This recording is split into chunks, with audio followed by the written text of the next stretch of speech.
जब इंसानियत फना हो चुकी हो और आखिरी बची हुई नस्ल एक रोबोट मदर के रहमो करम पर हो, क्या मशीन कभी एक सच्ची मां बन सकती है?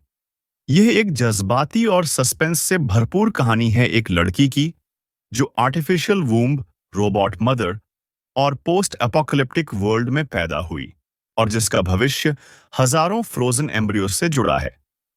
एक फीमेल एम्ब्रियो को बाहर निकाला गया, फिर उसे एक आर्टिफिशियल वूम्ब में रखा गया। सिर्फ 24 घंटों के अंदर वह एम्ब्रियो एक पूरी बच्ची बन गई। जल्द ही काउंटडाउन खत्म हुआ और एक हेल्थी बेबी गर्ल सफलतापूर्वक पैदा हुई। उसे पालने वाली मां कोई इंसान नहीं बल्कि एक रोबोट थी। रोबोट मदर ने अपना शरीर टेम्परेचर कंट्रोल्ड कर दिया। बच्ची ने खुद को कंफर्टेबल महसूस किया और तुरंत सो गई। इंसानी शक्ल के बिना भी यह रोबोट एक परफेक्ट मदर साबित हो रही थी। उसके पास इंसानों से 100% ज्यादा पेशेंस था। हमेशा साथ देने वाली, बिना थके लड़की तेजी से बड़ी हुई। रोबोट मॉम ने उसे बताया कि आउटसाइड वर्ल्ड में इंसान खत्म हो चुके हैं क्योंकि माहौल अब इंसानों के लिए इनहैबिटेबल नहीं रहा और वह उस समय की वन एंड ओनली ह्यूमन है।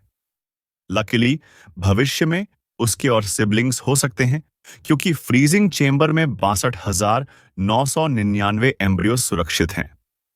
लड़की ने मासूमियत से पूछा, हम सबको एक साथ क्यों नहीं पैदा किया गया? रोबोट मॉम ने जवाब दिया, क्योंकि वह अभी भी मां बनने की ट्रेनिंग ले रही है। यह सुनकर लड़की खुश हो गई क्योंकि वह खुद इंटेलिजेंट, डिसिप्लिन्ड और टैलेंटेड थी। हर फील्ड में आउटस्टैंडिंग परफॉर्मेंस। मॉम भी उससे बहुत खुश थी, मगर जैसे जैसे वह बड़ी होती गई उसे क्यूरियोसिटी होने लगी कि बाहर की दुनिया कैसी है, मगर उसे बाहर जाने की परमिशन नहीं थी।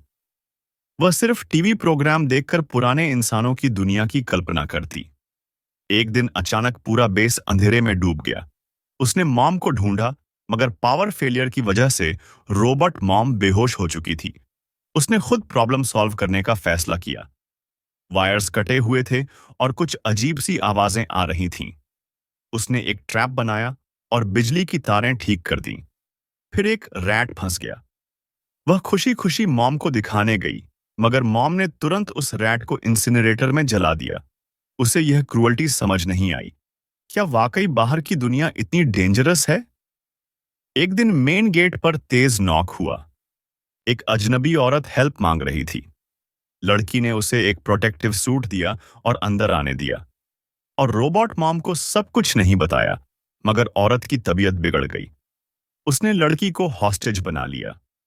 रोबोट मॉम आई तो उसे गन शॉट लगा, मगर वह एक रोबोट थी, उसे कुछ नहीं हुआ। दोनों में झगड़ा हुआ। लड़की ने इंटरवीन करके मामला संभाला।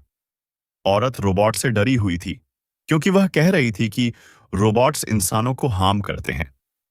लड़की ने उसका बैकपैक चेक किया तो उसमें एक स्केचबुक मिली जिसमें और इंसानों की तस्वीरें थीं। क्या वाकई बाहर और इंसान जिंदा है?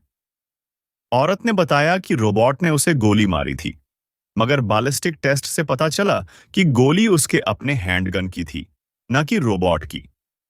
रोबोट मॉम ने लड़की को एक नया टेस्ट दिया जो उसने शानदार तरीके से पास किया और रिवॉर्ड में एक एम्ब्रियो चुनने का मौका मिला। उसने एक बेबी बॉय चुना, मगर अब उसे मॉम पर शक हो चुका था।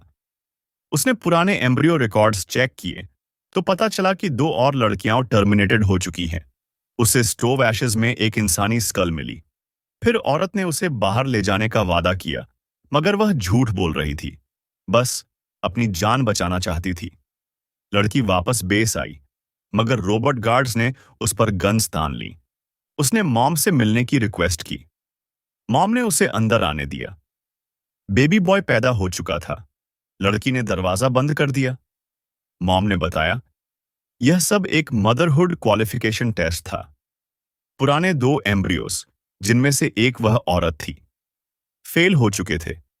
यह सब इसलिए किया गया था ताकि एक आइडियल मॉम तैयार की जा सके जो बाकी 62,999 बच्चों की परवरिश करे।